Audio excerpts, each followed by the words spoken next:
अस्सलाम वालेकुम दोस्तों, ड्रामा सीरियल दौलाब जी अॼु तव्हांखे मुकमिल कहानी इन नंढड़ी वीडियो में ॾींदासीं। उन खां पहिरियां असांजी हिकु नंढी गुज़ारिश आहे, अगर असांजे यूट्यूब चैनल ते न हो तो महिरबानी करे असांजे यूट्यूब चैनल खे ज़रूर सब्सक्राइब कंदा ऐं साथ में बेल आइकन को ज़रूर प्रेस कंदा। तो दौलाब ड्रामे जी पहिरीं स्पेल मुकमिल थियण वारी आहे। हालां जॾहिं बि पहिरीं स्पेल मुकमिल थींदी त पोइ जल्द खां जल्द हिन ड्रामे खे अपलोड कयो वेंदो।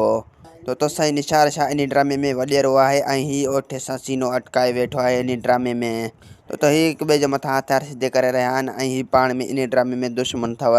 ऐं दोस्तों आज़ मेगल यानी रबन इहो बि दोस्तों हिकु क़िस्म जो वॾेरो अथव इन ड्रामे में। दोस्तों उन जी बि दुश्मनी ओठे वारनि ऐं रस गफ़ार खान वारनि सां आहे, मतिलबु उम्मीद दिल कलोड़ सां ऐं साईं निशार सां इन जी बि दौलाब ड्रामे में दुश्मनी हली रही आहे।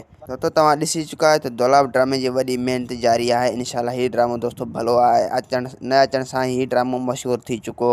ऐं जेको दोस्तों कालू हो ज़ाहिर ज़िंदगी वारो उहो हाणे हिते मीर जो पीउ अथव, यानी इरफान शेख जो पीउ अथव हिते। असांजो ही हो कहाणी जेको तव्हां जॻह पे